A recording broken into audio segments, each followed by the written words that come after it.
सर्वोपनिषदाम तादर्थ्य पक्षयात, क्योंकि सकल उपनिषद इसी अर्थ को तात्पर्य को बताते हुए क्षीण हो जाता है। तुरियों को अपने आत्म रूप से बोध न होने में ऐसे कोई कारण ही नहीं है, क्योंकि सारी उपनिषदें, जितनी भी संपूर्ण उपनिषद वाक्यों का तात्पर्य विशुद्ध आत्म तत्व का बोध कराने में ही है। और विशुद्ध आत्मा और कोई नहीं, आपका अपना स्वरूप ही है, प्रत्येक आत्मा ही है। यह बोध कराने में ही संपूर्ण उपनिषदों का तात्पर्य है। जैसे कि तत्त्वमसी छांदोग्य 6:8, 7 से 16 तक 9 बार आया। अयम आत्मा ब्रह्म, ये बृहदारण्य क्या है 2:5-19। तत्सत्यम सात्वा श्वेत के, तो ये भी छांदोग्य 6:8-7 से 16 तक। यत् साक्षात अपरोक्षात ब्रह्म, बृहदारण्य 3:4-1। साक्षात का मतलब क्या? वृत्ति व्यवधान मंत्रेण, अपरोक्षात अपरोक्षम इत्यर्थ। स बाह्याभ्यंतर ह्यजः, मुंडकोपनिषद 2:1-2। आत्मैवेदं सर्वं, छांदोग्य 6:25-2 इत्यादि नाम, इत्यादि अनेक श्रुतियां आप देख सकते हैं। स्वयं आत्मा परमार्थ अपरमार्थ रूप चतुष्पाद इत्युक्तः। स्वयं आत्मा चतुष्पाद, ऐसा पहले ही मंत्र में आया था। वह आत्मा क्या है? 4 पाद के समान 4 पाद वाला है। ये 4 पाद में 3 पाद अपरमार्थ स्वरूप रूप वाला है और 1 पाद परमार्थ। परमार्थ अपरमार्थ रूप, परमार्थ रूप तुरी है चौथा वाला, और 3 बाकी वो अपरमार्थ रूप है। इति उक्तः, ये बात कह दिया गया है। तस्य अपरमार्थ रूपम अविद्याकृतम रज्जु सर्पाय समम उक्तम पादत्रय लक्षणम बीजांकुर स्थानीयम। उन 4 में से 3 के बारे में वर्णन हो गया। उस ब्रह्म का, आत्मा का जो अपरमार्थ रूप है, अविद्याकृत है, रज्जु में सर्पादि के समान है, पादत्रय रूपा, बीज और अंकुर के स्थानीय है वो, है ना। तीसरा पाद बीज है, पहला और दूसरा अंकुर के समान है। विश्व तेजस अंकुर के समान है और प्राज्ञ बीज है। ऐसा जो ये 3 पादों का वर्णन, 3 पादों का वर्णन कर दिया गया। अत इदानीम अबीजात्मकम परमार्थ स्वरूपम रज्जुस्थानीय सर्वाधिस्थानीय उक्त स्थान त्रय निराकरण आह, स्थानयोक्त स्थान त्रय निराकरण आह। अब उसके अनंतर अबीजात्मक कार्य कारण भाव से रहित परमार्थ जो स्वरूप है, अधिष्ठान उदय सर्वादि आभासों का अधिष्ठान रज्जु के समान है, सर्वादि स्थानीय त्वेन उक्त जो स्थान त्रय है, उनका निराकरण के द्वारा लक्षित किया जा रहा है उस तुर्य को।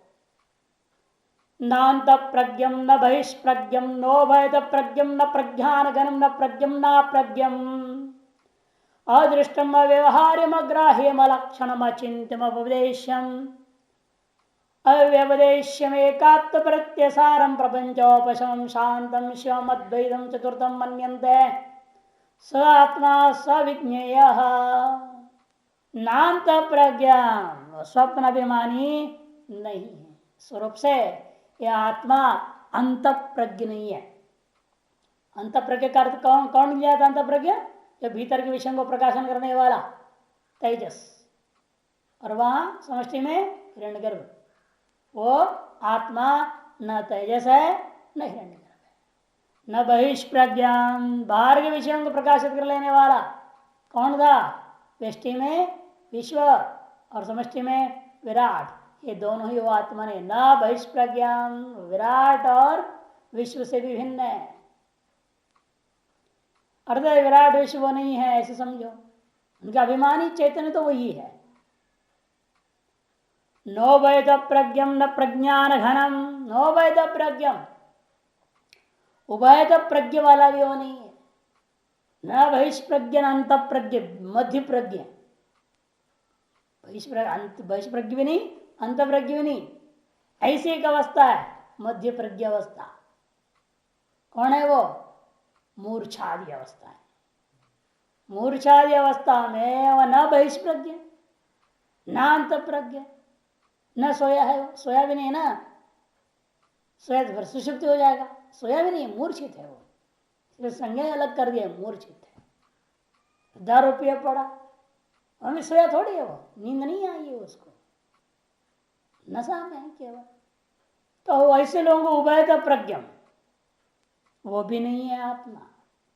न प्रज्ञान घनाम, सुषुप्ति भी नहीं है, न प्रज्ञम न प्रज्ञम, एक साथ सभी वस्तुओं के प्रकाशक रूप से वह प्रज्ञ भी नहीं है और उसके विपरीत रूप से भी वह अप्रज्ञ भी नहीं है। वह तो अदृष्टाम, अदृश्य है, अव्यवहार्यम, इसलिए व्यवहार के योग्य नहीं है। अग्राह्यम, कर्मेंद्रियों से ग्रहण करने योग्य न होने से ही उसे अग्राही कह दिया। अलक्षणम, लिंग रहित होने के कारण से अनुमान के योग्य भी वह नहीं है। अचिंत्यम, अदेव मन के द्वारा विचिंतन करने योग्य नहीं है। अव्यपदेश्यम, इसलिए शब्दों के द्वारा उसका उपदेश नहीं हो सकता। एकात्म प्रत्यय सारम, ये विलक्षण शब्दावली है यहां। एकात्म प्रत्यय सारम, जागृतादि अवस्थाओं में अव्यभिचारी होने के कारण से, जागृतादि तीनों अवस्थाओं में क्या है वो?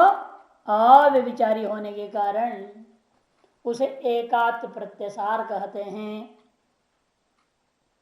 उत्पत्ति करेंगे, भाष्यवादी में आएगा विस्तार रूपेण।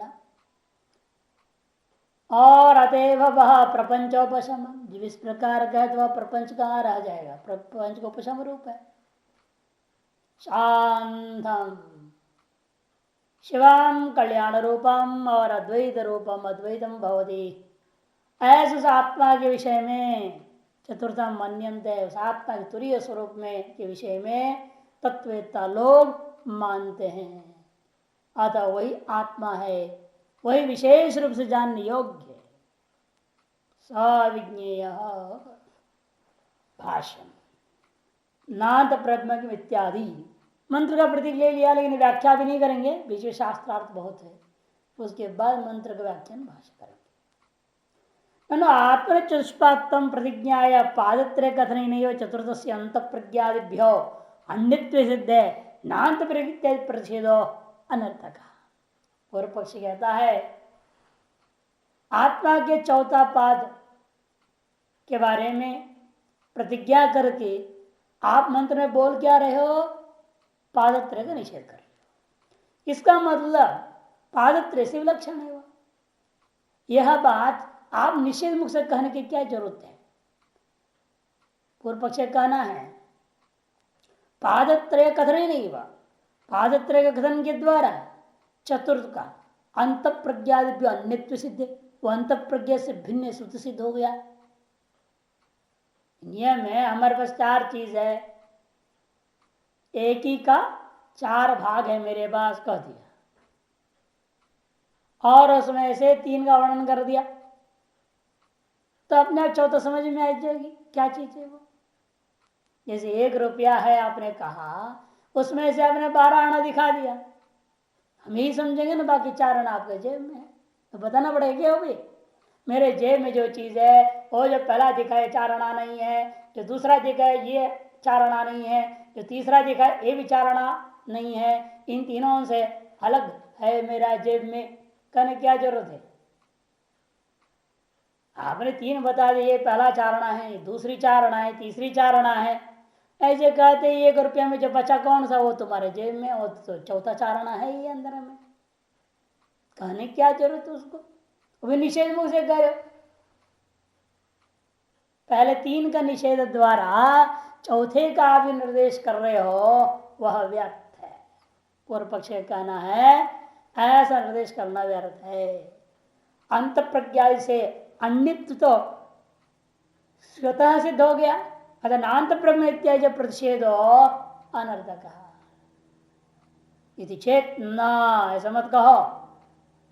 सर्पादि विकल्प प्रतिषेध नहीं वह रज्जु स्वरूप प्रतिपत्तिवत, क्योंकि सर्पादि विकल्प का प्रतिषेध के द्वारा ही रज्जु की प्रतिपत्ति होती है। बिना प्रतिषेध किए केवल यह सर्प का स्वरूप का वर्णन करने से मात्र से उससे भिन्न रज्जु होता है मालूम कैसे हो जाएगा? यह रज्जु है जो दिखाई दे रहा है वह रज्जु है, यह कैसा आपको मालूम हो जाएगा? जब तक सर्प का निषेध नहीं होगा तब तक उसको वास्तविक स्वरूप ज्ञान नहीं हो सकता। त्रिवस्थ आत्मना तुर्यत्व। दूसरी बात यह है इन तीन अवस्थाओं में जो है वही न तुर्य है, तीन अवस्थाओं से अलग विलक्षण नहीं। जैसा आपने दृष्टांत लिया वो दृष्टांत पूर्व पक्ष अनुसार भले ठीक बनता है, इन सिद्धांत के अनुसार बिगड़ गया, क्योंकि जो चारण जेब में है वो तीन से अत्यंत भिन्न है। जो तीन आप दिखाए हैं उनसे भिन्न है। इन यहाँ ऐसा नहीं, जो तुरी क्या है वो तीन अवस्थाओं में व्याप्त है। जो तीन अवस्थाओं में आत्मा है, जो तीन अवस्थाओं में आत्मा है, जो बहिर्मुख प्रज्ञों का अनुभव किया आपने, अंत प्रज्ञ अनुभव किया, प्रज्ञान घनत्व अनुभव किया, वो आत्मा का ही हम तुरी कहना चाह रहे हैं। जिनको आपने तीन अवस्थाओं में उपाधि विशिष्टत्व अनुभव किया है वही उपाधि रहितत्व में चौथा अवस्था में कहा जा रहा है। अरे उसे भिन्न तो है नहीं, वही है वो। इसे दृष्टांत आपका बनता नहीं। पूर्व पक्ष अपने तर्क के लिए इस्तेमाल कर सकता है और इसलिए संभव होता कि तीन आना से जो भिन्न एक चौथा आना तुम्हारे जेब में है वो अलग ही है। लेकिन यहां ऐसा नहीं है ना। जो तीन अवस्थाओं में जो आत्मा था, जिसका नाम विश्व पड़ा, तेजस पड़ा था और प्राज्ञ पड़ा था, उससे विलक्षण और भिन्न ये चौथा नहीं है, वही यह है। जो तीन अवस्थाओं में है वही है। उपाधि के वजह से उनका नाम अलग अलग पड़ा था। एक एव त्रिधा भवती कहा ना पहले, एक एव त्रिधा भवती, एक ही है वो। उपाधि से तीन नाम पड़ा है। अरे तुरी जो कह रहा हूं वही एक वो कह रहा हूं तुरी शब्द से। इसे तीन से विलक्षण है, भिन्न नहीं है वो। वह करे त्रिवस्थस्यैव, तीन अवस्थाओं में जो स्थित था वही आत्मा, उसी आत्मा का तुर्यत्व प्रतिपादिशितत्वात्, उसी आत्मा को तुर्यत्व प्रतिपादन करना इष्टया तत्वमसीतिवत्। जैसे तत्वमसी में, तत्वमसी में हो क्या रहा है? जो तत्व है वही तुम ये कहना चाह रहे हैं। वास्तव में न तत् आप है न तुम आप है। जो विशिष्ट रूप है वो आपका वास्तविक स्वरूप नहीं है। तत् क्या है? विशिष्ट मायावचन चैतन्य, वो आप नहीं है। तुम क्या है? अविद्यावचन चैतन्य, वो भी आप नहीं है। आप क्या है? अविद्या माया दोनों उपाधियों को छोड़कर जो बचा, भागत्या का लक्षण से क्या बचेगा? केवल चैतन्य, वो आपका स्वरूप है। इस प्रकार तत्वमसि इत्यादियों में तत् और तम दोनों में अनुस्यूत चैतन्य ही आपका शुद्ध रूप बताया गया है, न कि इन दोनों से विलक्षण कोई चैतन्य होगा वो आप है, ऐसा कहां बोल रहे हैं? तत्से भिन्न कोई चैतन्य है, तुमसे भिन्न कोई चैतन्य, वो चैतन्य तुम हो, ऐसा समझाया गया तत्वमसि में। बल्कि वहां का तत्व जो विशिष्ट रूप है, तुम जो विशिष्ट रूप है, उन वैशिष्टता के कारणीभूत उपाधियों को छोड़ दोगे तो जो शेष है, स्वरूप है, वो आपका है। जिस प्रकार तत्वमसि में ऐसा समझाया जाता है उसी प्रकार यहां पर भी समझो। ये तो तीन अवस्था विश्व तेजस प्राज्ञ नाम से जो हम जिसको कहे हैं, वह जिन उपाधियों के कारण से यह नाम पड़ा है, उन उपाधियों से अलग करके आप जो देखोगे, जो आत्मा व अनुभव में आ रहा है वही आपका अपना स्वरूप है। उसी को हम तुरी शब्द से कह रहे हैं, इसी से भिन्न या विलक्षण नहीं है। यदि त्रिअवस्थात्म विलक्षण तुर्यम अन्य तत्प्रतिपत्ति द्वारा अभावात शास्त्रोपदेश अनर्थक्यम शून्यतापत्तिर्वा। सबसे बड़ी समस्या यह भी है, ये तीन अवस्थाओं के में जो आपने अनुभव किया आत्मरूपेण, उससे अत्यंत विलक्षण और उससे अन्यत माने भिन्न आप तुरी को यदि मानते हो तो ऐसे तुरी का प्रतिपत्ति कैसे करोगे? आप उसका बोध कैसे कराएंगे? प्रतिपत्ति का कोई साधन नहीं रह जाएगा।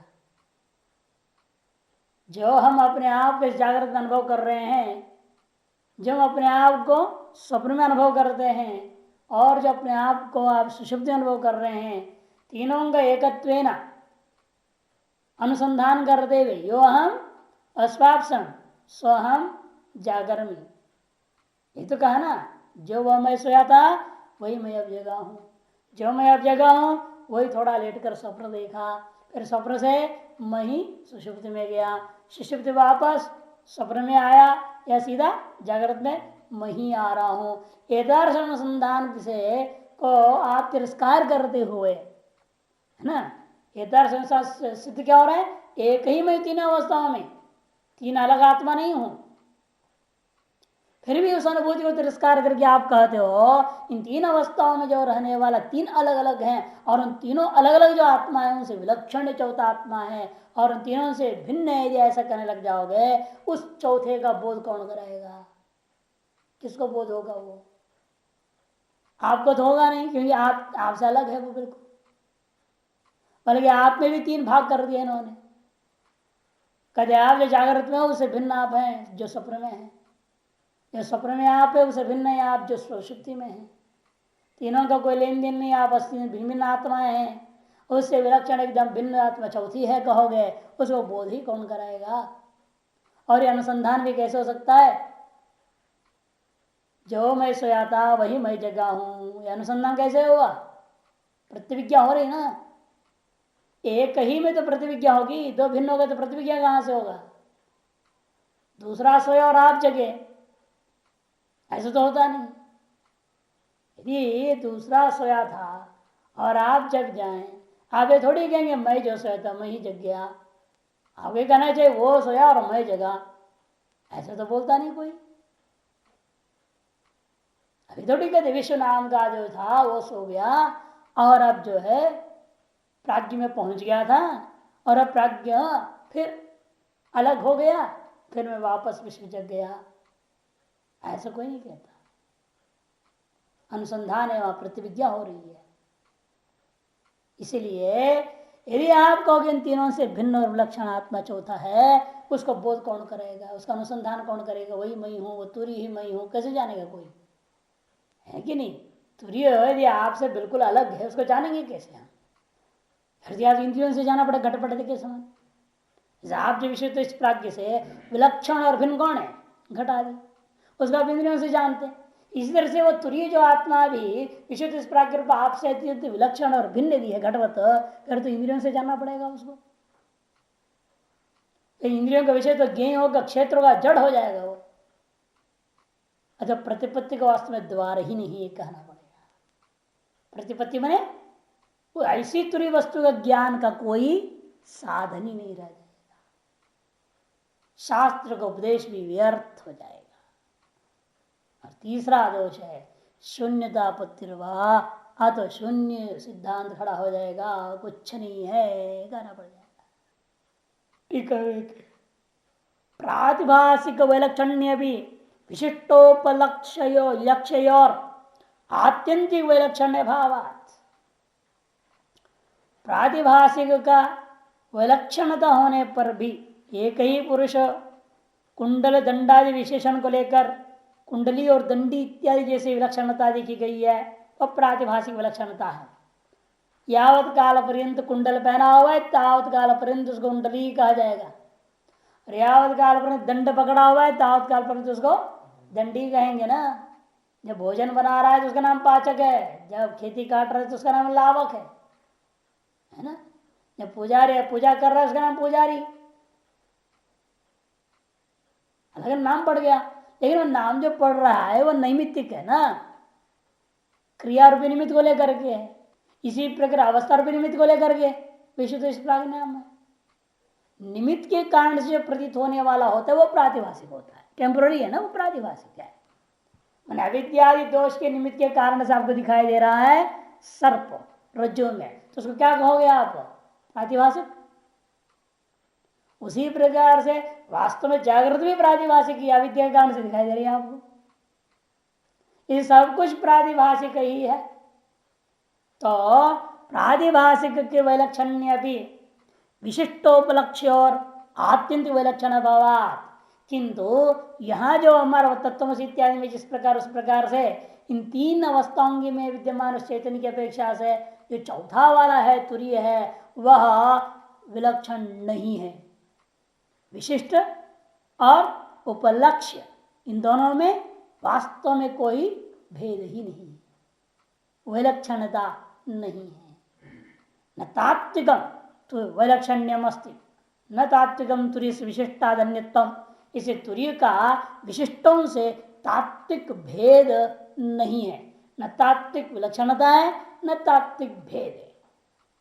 अन्यथा अत्यंत बन्य और मित संस्पर्श विरहीण उपाय उपेय भाव अयोगात। क्योंकि अत्यंत जो भिन्न है और परस्पर असंबद्ध है ऐसे जो चीज है उनका परस्पर साध्य साधन भाव आदि की कथन करना संभव नहीं है।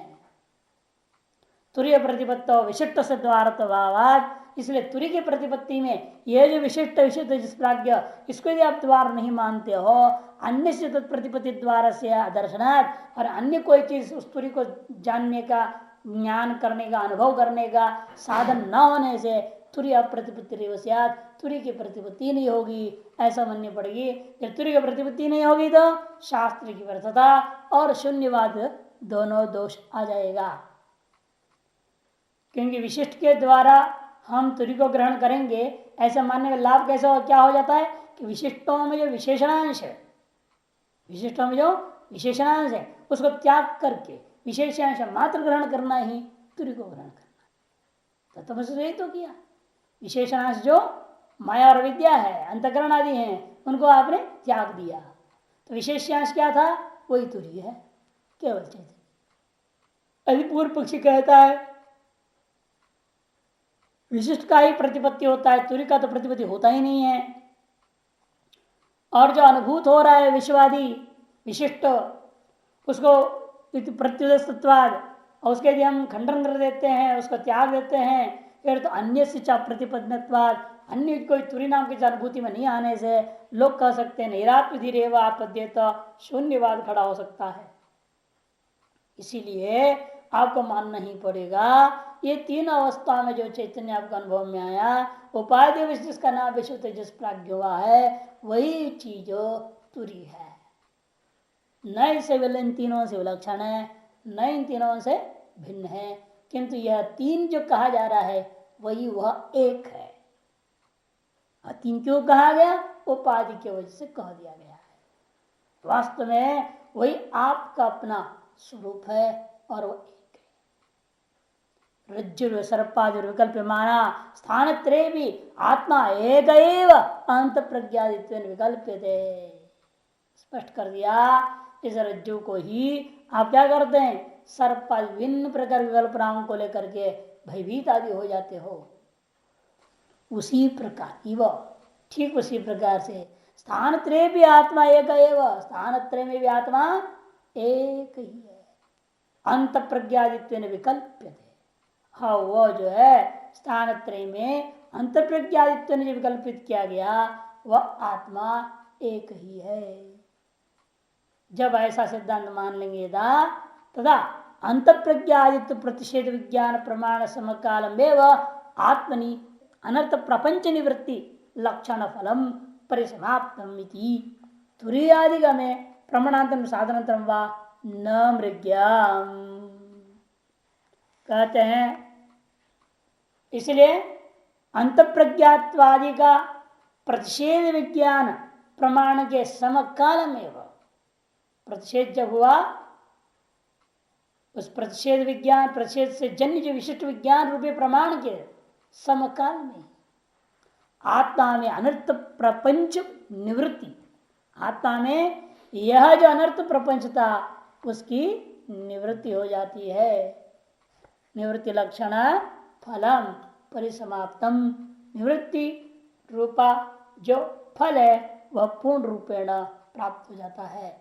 इति इसलिए तुरीयादिगमे प्रमाणांतरम साधनांतरम व न मृग्यम, तुरीय का बोध कराने में कोई अन्य प्रमाण अन्य कोई साधन की अपेक्षा नहीं है।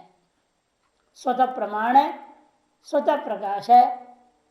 स्वप्रमाण होने से अन्य प्रमाण की अपेक्षा नहीं, और स्वप्रकाश होने से अन्य साधन की अपेक्षा नहीं। तदनुवादेन अंत प्रज्ञत्वादि प्रच्छेद जनितम, ठीक है 49 पृष्ठ पहला पंक्ति आनंदगिरी भाष्य को समझा रहा है, जो पूर्व पृष्ठ की अंतिम पंक्ति भाष्य उसके अगले पृष्ठ पहला पंक्ति में आनंदगिरी। तथा तद अनुवादेन अंत प्रज्ञत्वादि प्रतिषेध जनितम यत प्रमाण रूप विज्ञानम, अंत प्रज्ञत्वादि प्रतिषेध जन्य जो प्रमाण रूपा विज्ञान, तद उत्पत्ति समकालम में, उस विज्ञान की उत्पत्ति के समकाल में ही आत्मा में अनर्थ की निवृत्ति रूपा फल सिद्ध हो जाता है। न फल परिनियोग अवकाशवान, फल का परिनियोग करने में कोई अवकाश नहीं रह जाता है। कोई कह सकता है महाराज कैसे हो जाएगा, कि शब्द तत्वमसि अहम ब्रह्म शब्द है, शब्द हमेशा परोक्ष पदार्थ को बोध करता है, संश्लिष्ट परोक्ष ज्ञान कराता है, अपरोक्ष तो करा नहीं सकता।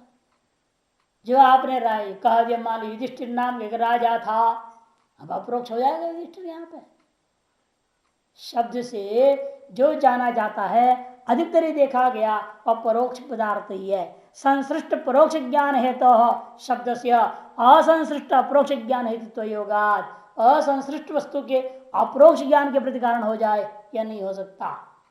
अरे तुरीय ज्ञान है प्रमाणांतर मिष्टव्यम, तुरीय का ज्ञान करने के लिए ये जो वेदांत 6 प्रमाण मानता है उससे विलक्षण 7वां प्रमाण मानना पड़ेगा। इति पक्षम प्रत्याह, तब सिद्धांत के नहीं प्रमाणांतरम न मृग्यम कह दिया कि 6 प्रमाणों का विषय आप जान पाते हैं वेदांत के अनुसार ना, प्रत्यक्ष अनुमान उपमान शब्द अर्थापत्ति और अनुपलब्धि।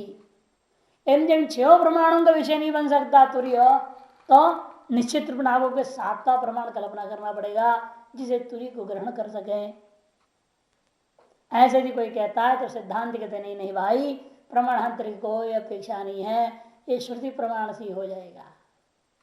इसको समझाया दशमस्तमसी, ये शब्द ने क्या कर दिया, उस आदमी को अनुभव करा दिया है या नहीं, उसको दिखा दिया, 9 गिना दिया और कह 10वां नहीं है। तो कृपालु आचार्य ने हाथ उठा के बोला भाई तू कौन है, फिर ये बता, ये कौन है जो खड़ा है, जो सबको गिना, जो सबको गिनने वाले तुम कौन हो। तो उसको कह ना अहम दशमोस्मी, तो दशमस्तमसी जो पहले कहा था वो साक्षात हो कि नहीं, अहम दशमोस्मी। इसी पर यहां पर मैं कहते हैं जो 3 अवस्थाओं को देखने वाला तुम कौन हो, इन 9 को गिनने वाला, ये तुम 10वां नहीं हो, और 10वें दिन मर गया, ये तो उसने कहा 10वां मर गया है, हम ढूंढ रहे हैं हमको नहीं मिल रहा है, इसका मतलब उसका तात्पर्य क्या, मैं 10वां नहीं हूं। तो आचार्य कृपाल क्या बोला सर, 10वां तमसी है, वैसे कैसे होगा, मैं कैसे 10वां हो जाऊंगा। अच्छा पहले तो गिन ले, ये कितने हैं तुम्हारे सामने, 9 है, अब बता गिनना किसने, मैंने, तो गिनने वाला तू कौन है, फिर कहना पड़ेगा हो मैं ही 10वां हूं, फिर वो गिनने वाला। 9 को अपने से भिन्नत्व न देखकर गिनने वाला जो मैं ही वह 10वां हूं। इसी प्रकार से अवस्था त्रयत्व 3 अवस्थाओं को देखने वाला, शरीर की उपाधि को देखने वाला, मन रूपी उपाधि को देखने वाला, विद्या रूपी उपाधि को अनुभव करने वाला, 3 अवस्थाओं में स्वभिन्नत्वेन क्षेत्रत्वेन अनुभव करने वाला जो मैं क्षेत्रज्ञ ही ब्रह्म हूं, या मानना ही पड़ेगा, वही तो है। इसलिए कहते हैं प्रमाणांतर की अपेक्षा नहीं है, ये शब्द प्रमाण से बोध हो गया, हम ब्रह्मास्मि बोध हो गया उसको, और कहीं साधनांतर की अपेक्षा नहीं। इसलिए मैं ही 10वां हूं जब अनुभव करेगा वो, उसके साधनांतर की अपेक्षा कहां रह गया, न प्रमाणांतर की अपेक्षा है न साधनांतर की अपेक्षा है। इसको समझा रहे देखिए टीका में, तस्य साक्षात्कार न शब्दातिरिक्तम प्रमाण मनवेश्याम, उस ब्रह्म के साक्षात्कार करने में शब्द से भिन्न अन्य किसी प्रमाण की अपेक्षा ही नहीं है। शब्द से विषयानुसारेण प्रमाहितत्वात्, शब्द जो है हमेशा ही संश्लिष्ट परोक्ष वस्तु का ज्ञान कराएगा, यह कोई नियम नहीं है। विषय के अनुसार जो है वह प्रमा के प्रति हेतु मानना पड़ेगा।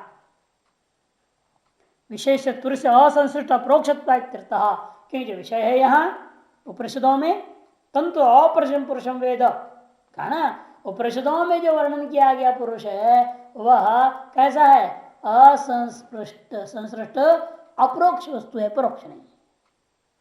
यद्यपि वर्तमान में आपके लिए असंसृष्ट है किंतु वो अप्रोक्ष है, और अन्यत्र असंसृष्ट परोक्ष का बोध कराएगा। आपकी इंद्रिय से असंसृष्ट होता हुआ परोक्ष कौन है? वन्नी, उसको बोध कराएगा अनुमान ने। असंसृष्ट परोक्ष का बोध कराता है अनुमान। इसी वजह से गवय गवय पदवाच्य असंसृष्ट गौ की सादृश्यता लेकर लिया, परोक्ष है वो। उपमान भी है ऐसे, अर्थापत्ति भी ऐसे, अनुपलब्धि भी ऐसे। किसी ने देखा नहीं रात्रि भोजन खाते हुए, देखा क्या? असंसृष्ट परोक्ष है ना वो। इसलिए अधिकतर जो हम देख रहे हैं अनुमान उपमान अर्थापत्ति और अनुपलब्धि असंसृष्ट परोक्ष वस्तु का ही बोध कराता है। अभाव भी अपरोक्ष नहीं हो सकता, इंद्रिय संसृष्ट है ही नहीं। आपने भूतल संसृष्ट हुआ इंद्रिय, उसे एक विशेषण कल्पना कर ली, इसे चक्षु संयुक्त विशेषणता सन्निकर्षेण नया गुण क्या विशेषणता विशेषता सन्निकर्ष। घटवत भूतलम घटा भावत भूतलम वे विशेषणता सन्निकर्ष है।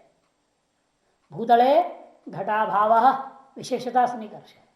जब वर्तमान लेंगे तो हो जाता ऑटोमेटिकली क्या? विशेष हो गया भाव अभी।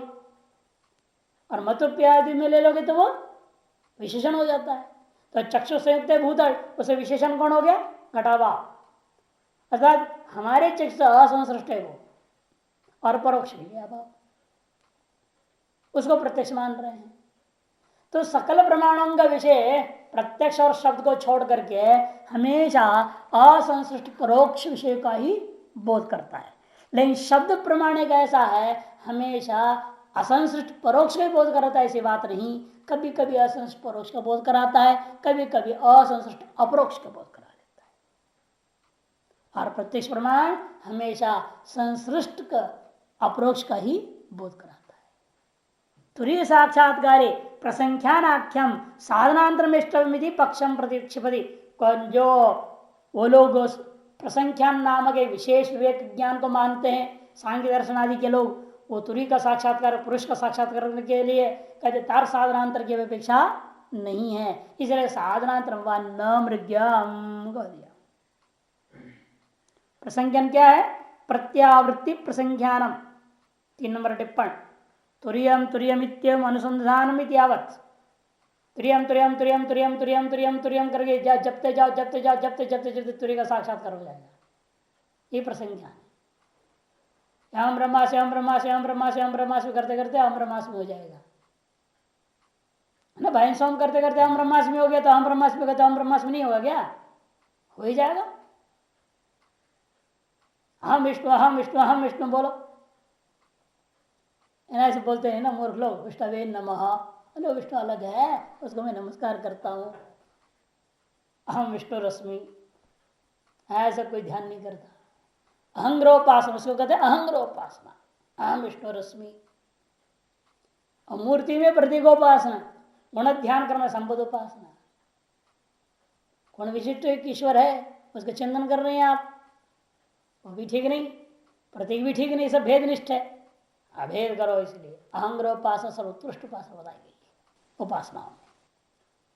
सगुण उपासना में भी अहंग्रोपासना सर्वश्रेष्ठ है, और निर्गुण उपासना में तो उससे भी श्रेष्ठ है अहम ब्रह्मास्मि। वो तो अहंकार से बोल रहे हैं, वो गलत बोल रहा है ना। उनको ये कहना चाहिए आप भी भगवान हो, सब भगवान है। वो क्यों कहते हैं मैं ही भगवान हूं, मेरी नाम लो? गलत है, पाखंडी है वो। रजनीश से ही तो तर्क हुआ था, मैं ही भगवान हूं। वो कहता था भगवान रजनीश। पंडित लोग गए, ऐसे तो करो आप भगवान है। वो कहते उसने कहा तर्क बहुत तार्किक था ही वो, सर आप सिद्ध करो मैं भगवान नहीं हूं। कौन सी शास्त्र कहते मैं भगवान नहीं हूं? तब पंडित भी कम नहीं थे जो गए थे। उन्हें ठीक है शास्त्र अनुसार आप भी भगवान है, लेकिन शास्त्र अनुसार हम भी भगवान है, सभी भगवान है, सर्वम कल्विदम ब्रह्म। तब ठंडा पड़ गया रजनीश। फिर एक क्यों आप घोषणा करो ना, सब भगवान है, ये क्यों कहते हैं मैं भगवान हूं? जो मैं भगवान हूं कहता है वो ढोंगी झूठा है। तो दूसरा कहता है तुम भगवान नहीं हो, मेरा नाम जपो, का मतलब क्या हुआ? वो अज्ञानी, महान अज्ञानी। भगवान कृष्ण ने कभी नहीं कहा अर्जुन को कि मैं भगवान तुम भगवान नहीं हो। पूरी गीता में कहीं है? एक जगह इतना ही कहता है, मैं अपने पूर्व जन्मों को जानता नहीं, तुम नहीं जानते हो, इतना ही कहा। इसलिए ये नहीं कहा कि तुम अज्ञानी हो, तुम मूर्ख हो, तुम ब्रह्म नहीं हो, तुम आत्मा नहीं हो। ये तो कहां कह रहा है? अज्ञान आवृतम ज्ञान, ये सिद्ध कर दिया। तुम नहीं जानते हो, मैं जानता हूं। इतना अंतर है कि मेरे अंदर अज्ञान आवृत नहीं, तुम्हारे अंदर अज्ञान आवृत है। उसको दूर कर लो, तुम भी ब्रह्मी हो, तुम ही आत्मा ही हो। ये तो उनको बोध कराया है। ये लोग ऐसे एक नहीं, बहुत सारे हैं। तो नरेंद्र महाराज नहीं, बहुत महाराज इस तरह की। एक तो बोल दिया हम तो 24वां अवतार है, भगवान विष्णु के हम अवतार है, कल की अवतार हूं। पति पत्नी मोटे मोटे काले काले पति पत्नी होगा, हम कल की अवतार है। आज दुनिया और पूजा करवा रहे हैं। बहुत दक्षिण भारत में तो उन पति पत्नी तो बहुत भगत हो गए, अरबों रुपया कमाया। कल की अवतार, मेरे पास जो आ गया उसको उद्धार कर दूंगा, जो नहीं आएगा उसका नाश कर दूंगा, ऐसा बोलता है। जो मेरे शरण में नहीं आया उन सबको मरते बराबर नरक में डाल दूंगा, जो मेरे शरण में आएगा उसका उद्धार हो जाएगा। असल में लोगों को मैंने मूर्खता इतनी ज्यादा हो, जो विवेक शास्त्र ज्ञान न होने से आप किसी को भी ठग सकते, पूरे विश्व का हाल है।